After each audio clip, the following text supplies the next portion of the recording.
So hi everyone, I'm Becky here from Joy's team, and I wanted to welcome you to another call with a very successful preschool owner. And today our call is with Beth Koenig, and her online preschool is called Sign Preschool and then Sign Enrichment. And she actually has classes for preschoolers, elementary kids, and high schoolers. And in those classes, she's got about 5 in preschool and about 6 in preschool and 5 between the elementary and high school age classes doing the enrichment. So we're excited to get to know her a little better and share what she's learned. So welcome to the call, Beth. I'm excited to get to know you better. So tell us first how you learned about the idea of starting a preschool. Well, I've always had it kind of on my radar to start a preschool, but we're always like trying to figure out if we could get a location, what kind of things we would need and stuff like that. And so it just never really could come together. And so when I'd been on Joy's list for quite a while, because I remember getting emails from her and stuff. But again, because we didn't have a location, I couldn't do anything about it. Right. Okay. So, so how did you stumble upon Joy then? I mean, so you said you knew about Joy, but thought that you couldn't really do what she was doing because it was all local. So what changed that for you? Well, one day I was watching CNN in the height of the pandemic, or maybe it was fairly near the beginning of the pandemic now that we look back. But, back then it was the height of quarantine. So I was sitting there watching CNN, scrolling through my emails, looking back and forth, and I see this thing say online preschool. And I'm like, okay, that's interesting. Click, read. I'm like, okay, yeah, no, sign me up. Yeah. Awesome. So you just kind of got one of her emails when she was announcing this new idea of doing online preschool. And since you'd already been thinking about it, you're like, that solved my problem. Yep. Don't need a location. Yeah, awesome. And solved my problem. So what was your life like before? So before you were doing the online preschool, sounds like you were already doing some kind of schooling and kind of classes, right? What were you doing before you started doing online preschool? Well, I got my start in special needs tutoring, and so I learned about different curriculum and stuff and special needs, and I was doing that. And then a few years ago, probably like 4 years ago now, one of my friends was like, hey, well, my other daughter, she's not as severely special needs as my other one, but can you work with her too? And I'm like, okay, let me take a look. And so I started getting into this whole world of public charter schools, homeschool public charter schools in California, and learned all about them and all about different curriculum options for homeschooling and just all the different options for homeschooling in general. And so I didn't know it at the time, but this whole experience that I had for the last 4 years was just preparing me for starting my K-12 program. Awesome. It's interesting how things happen to get us ready, and then all of a sudden these things fall into place. And you go, oh, that's why. Awesome. So were there things that discouraged you from starting a preschool? Any doubts or things that you had to overcome? Well, I've had a lot of struggles with health, fibromyalgia, just in pain. I'd spend like days in bed and stuff. But a couple years ago, I actually switched to a vegan diet where I just cut out all animal products, just cut them out. And that actually reduced my fibromyalgia to the point where I actually was able to go back to school. So I went back to college. I had like all this energy suddenly and stuff. And so, but when this whole thing of online preschool was coming up, and I'm realizing that, I'm gonna have to be up by a certain time, ready every morning. I was just flashing back to those days when I was in bed and couldn't move, Right. And so you're kind of just wondering, can I commit to this so I'll be able to do this? Well, yeah. Okay. Yeah, absolutely. I mean, it's a commitment to be there, and you told people you're gonna do something. Can I follow through? Yeah, Yeah. definitely. So how have you overcome that? I mean, has that been a problem for you, or have you found ways to get around any of that if you've had bad days? Well, I do have my business partner who was also teaching with me. So Awesome. we started out actually teaching the class together. It's kind of funny because basically the first two classes, we had our one kid that signed up that actually ended up staying with us for a really long time. And he didn't show up for the first 2 weeks of class. So we just went on with the class and we were just like talking to each other, and then finally he joined us live. And then, yeah, for like 2 months, it was just, he was the only student until we got more students. And then it started, going, and it was really good. Awesome. That's a great point of having other people built in to help you, because no matter what, things happen. And you always, having someone else. I had a business partner that I started my business with, and it was always great to have her as your backup whenever you needed it and to bounce things off of, and you're not alone. So it's fun. Okay. So are there any kind of statements or, things that you say over and over in your head to help you get through challenging times when you're doing your business? Well, after my fiance passed away suddenly in 2013, the one thing that reverberates in my mind, and I'm not sure how appropriate it is or not, but okay. it's like, if nobody's dead, we're all okay. Like, it's all good. Nobody died, nobody's dead, nobody's in danger of dying. We're cool, right? And so that's kind of what I've just, it helps me stay calm for some reason. It reminds me of my husband's. Like, my husband always says, no one's shooting at me, because he was in the Army. He's like, can't be that bad. No one's shooting at me. So just kind of perspective, put things into perspective, right? It could be worse, right? I love that. I have to write it down because it's good. Okay. So can you tell us an experience? Well, I know this may not be a big thing for you, but for a lot of people, as the tech side of doing online, a challenge for you? As far as like understanding the technology, setting it up, knowing how to link things and do all that stuff, not a challenge for me at all in the least.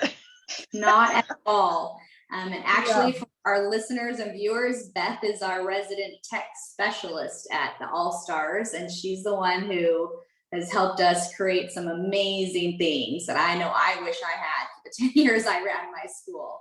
And she's there to help everyone, and she's the answer to a lot of our All Stars prayers and struggles when it comes to technology.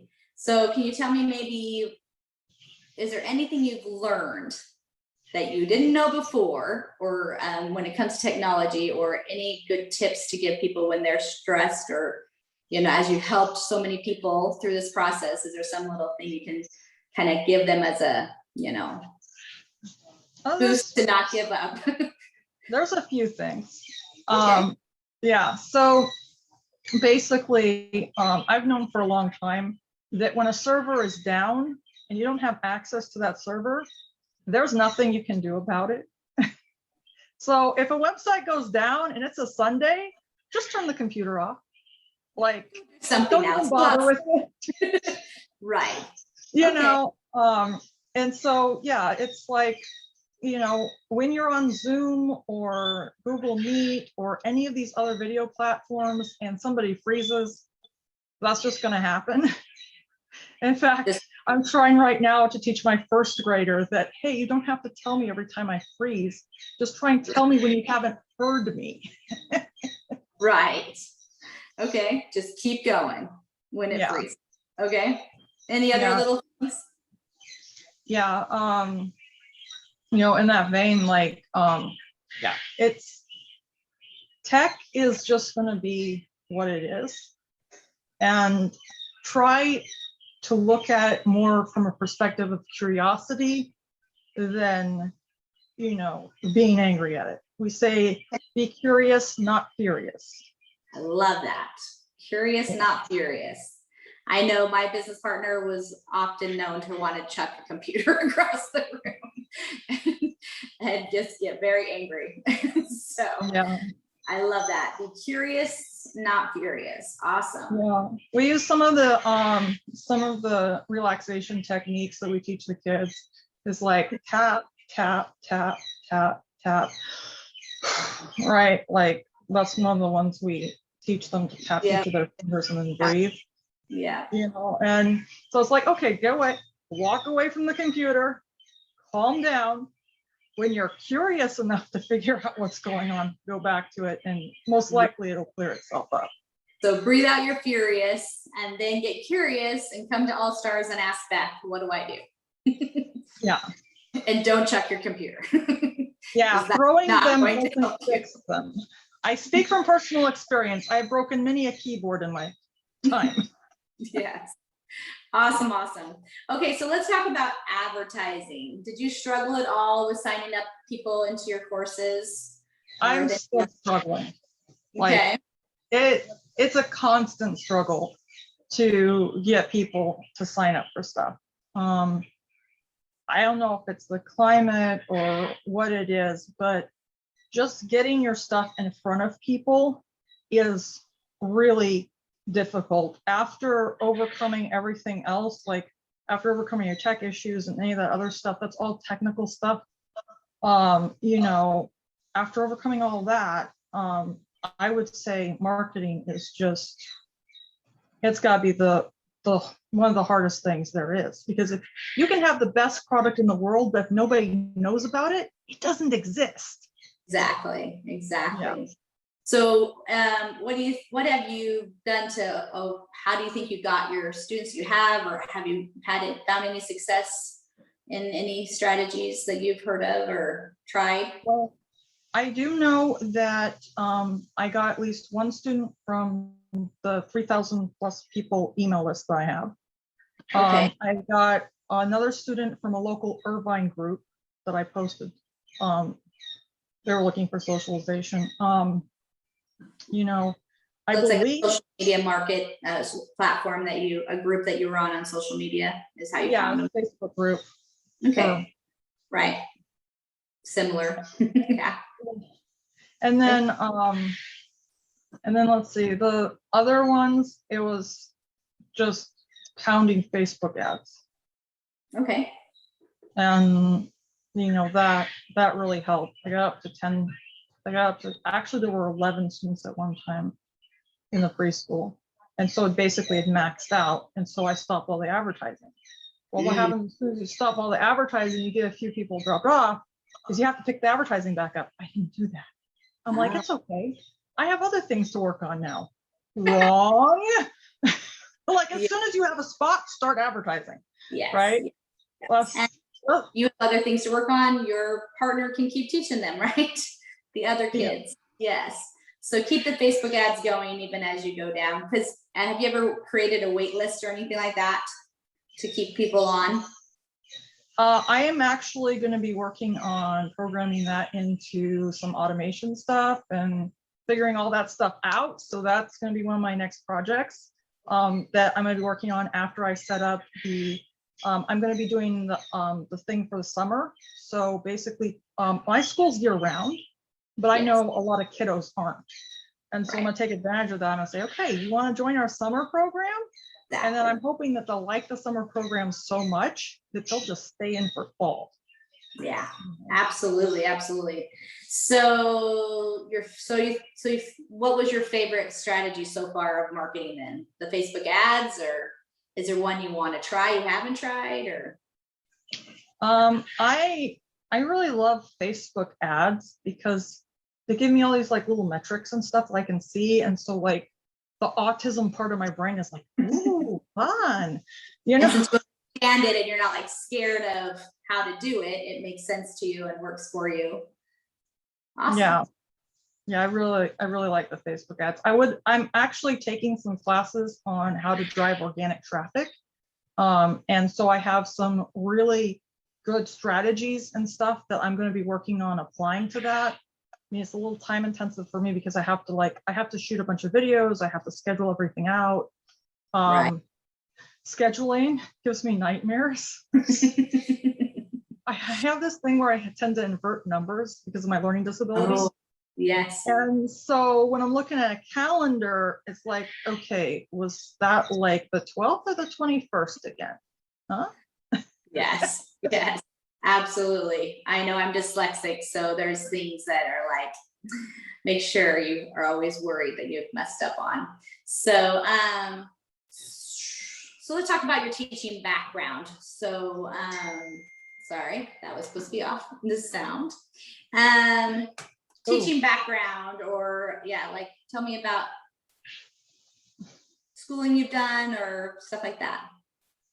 Okay, so yeah, my teaching background is basically I've tutored, right? Okay. And then I taught 2 kids preschool for 2 years, kind of private family thing.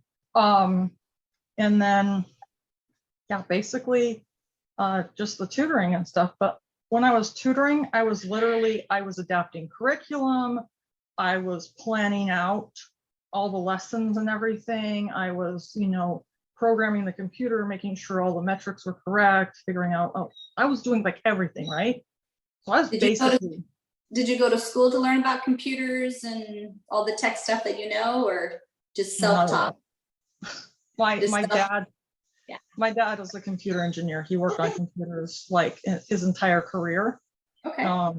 And so I just grew up on it. I broke into his account at work when I was 2. Oh my. Yeah, he got into a lot of trouble. They thought somebody had hacked in, and it was just a 2-year-old typing on the keyboard. I love it. Well, that's awesome, because I am pretty much a self-taught person too, and there's so much good information out there where you can learn so many things just by Googling it or YouTubing it, and just learning, just reading about it. So that's awesome. So did you have any struggles when you started teaching the online courses and stuff, just the teaching aspect of it? I would say the hardest thing is the first couple of weeks, because you're like, am I doing this right? Is this working? And then the kids will start signing back and stuff, and they'll start saying things, and you're like, oh, okay, this is working. Good. Okay. Right. So just wondering if it's, if they're getting it, if it's planned out right, if you've got, their attention, that kind of stuff. And if they're understanding what you're doing. Okay. And so just how did you overcome feeling like insecure about whether they were getting it? Just kept going? The way I overcame my insecurity was I showed up in front of the camera and tried to forget about it. Like, okay, it's time for class now, log on. So just by doing it over and over and testing out what worked and what didn't work and things like that. Awesome. I love that. Just get on and keep doing it. Don't give up, right? Yeah. Just awesome. Keep showing up day in, day out. And eventually, and still to this day, we'll be off for a week. And that first day I have to go back online. I'm like, wait, what? Am I ready? And I'm like, okay, no, it's time for class. Like, okay, now you're on. Do it. It happened. Yes, that is always how it is. So talk to me about like business stuff. And was there anything that you struggled with setting up the business side of doing your stuff? Well, basically for my business side, most of it was already done for me because it's underneath the nonprofit. Okay. So, I already had, like, I didn't have to deal with the LLC or the EIN number, but I did have to file DBAs. And so that process, I'm like, wait a minute, I can do a doing business as? So I just like filed a whole bunch of DBAs. Okay, so yeah, you had an existing nonprofit, and then you figured out just how to, underneath that existing nonprofit that you have, to do this, to set up a doing business as or a DBA for your online school, right? Yeah. Okay, awesome. Maybe because you have a nonprofit, I could ask this question. I know I have asked it over the years of doing my business, and I've heard other people ask it. Do you think that there's a benefit of just a preschool becoming a nonprofit, or whether that process is something they should even worry about? Well, it really depends on your business model. If you're like serving community, low income, all that kind of stuff, being able to actually, show, strong mission that you have, and stuff, it could be worth it, from, different perspectives and stuff. But I would not advise a preschool to go and become a nonprofit just because. There has to be like a real reason behind it, because running a nonprofit is difficult. I struggle with it every single day. I would not advise anybody to take this on without very serious consideration. We're talking like 80 hours a week plus, Right. during times when you have, it's cool.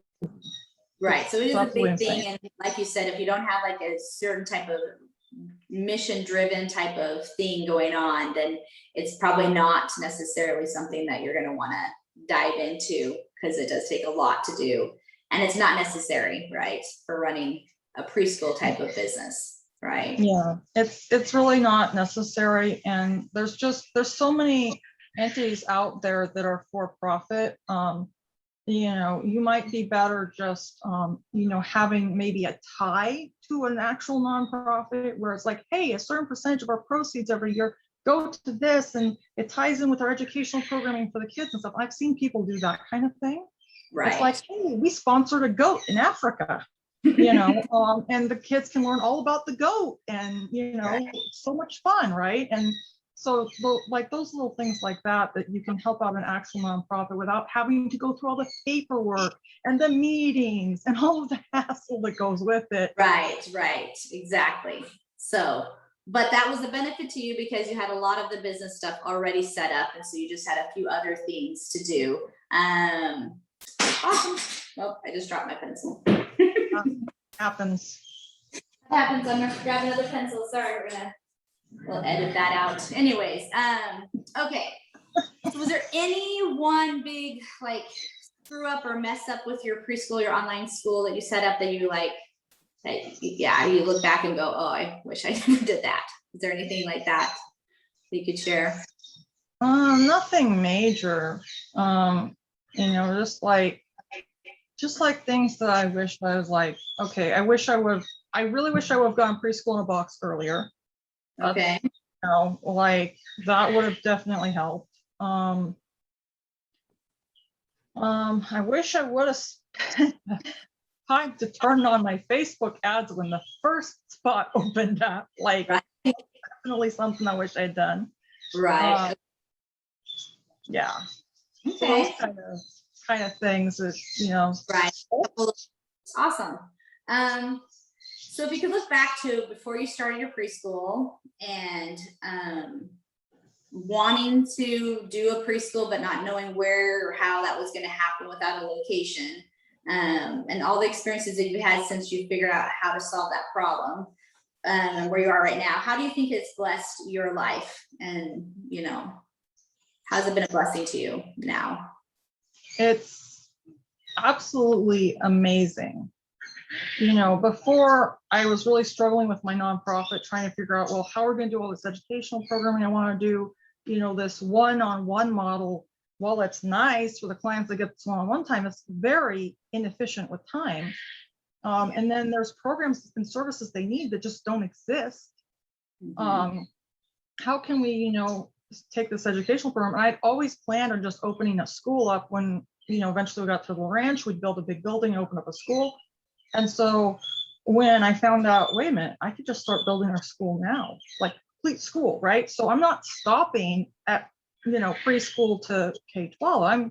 I'm going to go back. I'm going to do infant toddler, and then I'm going to go adult transition to adult, probably do some stuff for seniors. I mean, like our entire continuum, right? And so I'm just,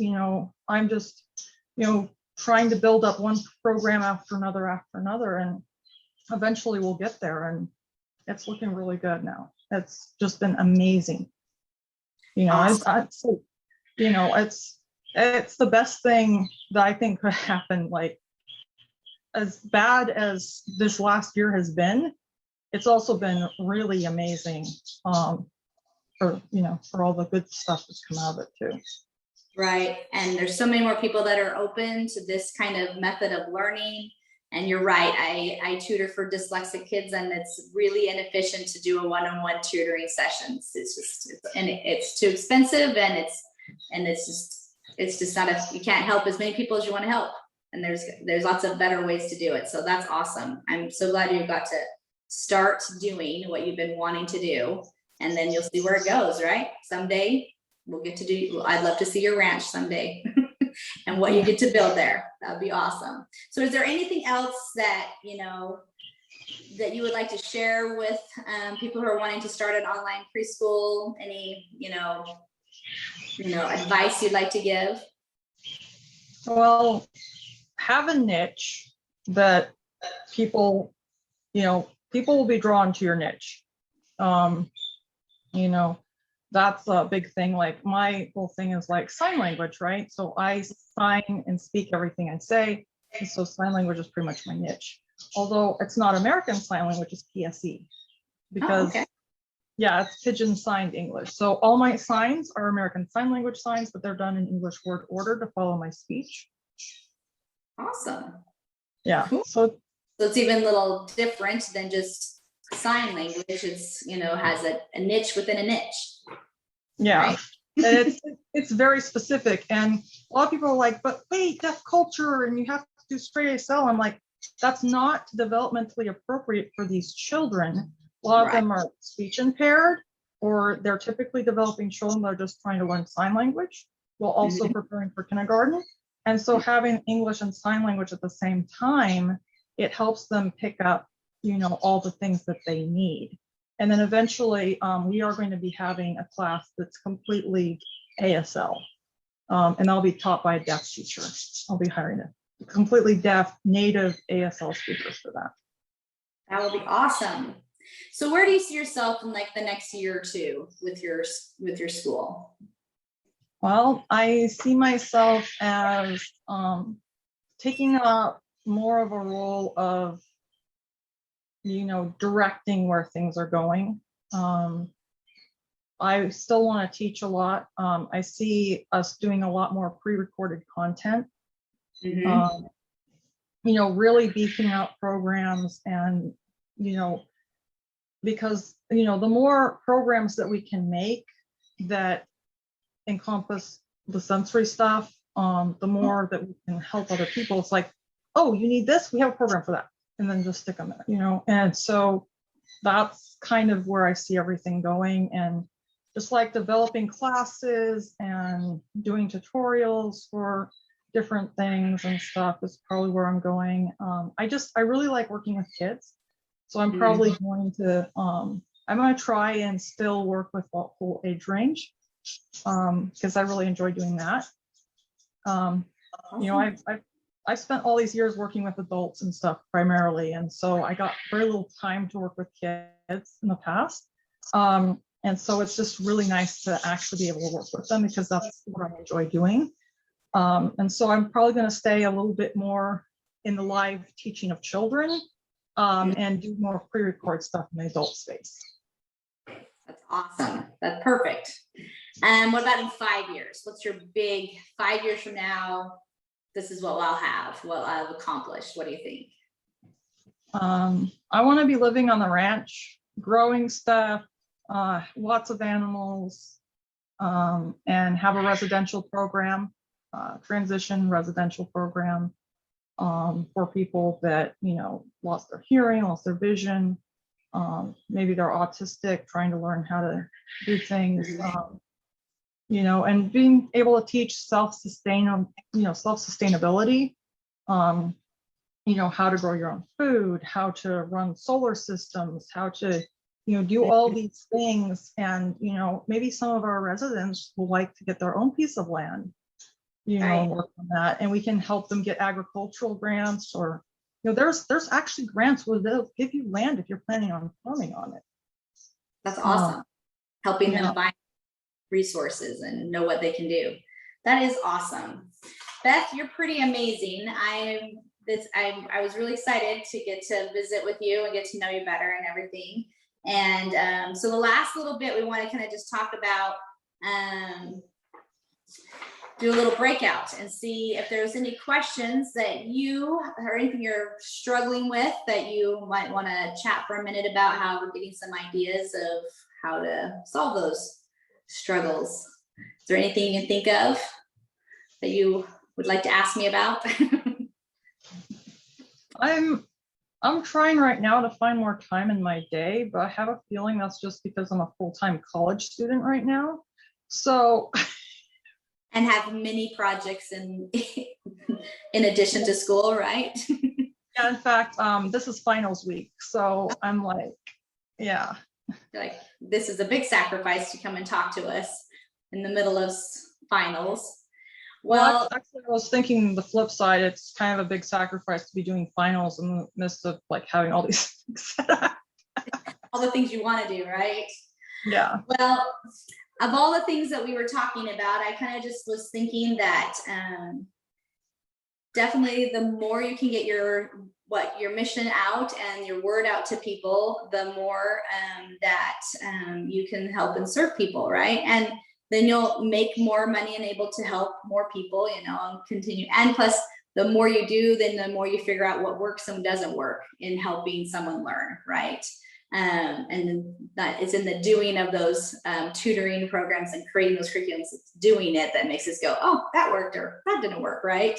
So I would encourage you to definitely utilize your skills that you have of being able to do those ads that most people have no clue how to even get to or where even to start with Facebook ads. And just keep them running. And I know that they cost money, so that's always, you don't want to just be throwing money away for no reason, but or create a wait list or that kind of urgency to get into your programs, you know. And I know Joy always was encouraging me to do those kinds of things. It's just, you know, that scarcity of there's only one spot left. I was like, really? I got like hundreds of spots left. But it really just kind of helps people feel like this is something I really need to hurry up and do. And it sounds like you have some amazing things to share with people. So just, you know, and maybe look at other ways that you can share, you know, maybe posting in different groups and, you know, people that are looking for that. I know that it definitely feels like people are much more open to online learning than they have ever been before, you know, and learning from curriculums that are pre-recorded are not a problem for people. Most of them feel like that's what they're doing already for school, right? So, but I couldn't give you advice on Facebook ads because I have not done them very much. But I know they're successful and you know how to do it. And so I would just, you know, learn from our mistakes, right? And get those ads going, right?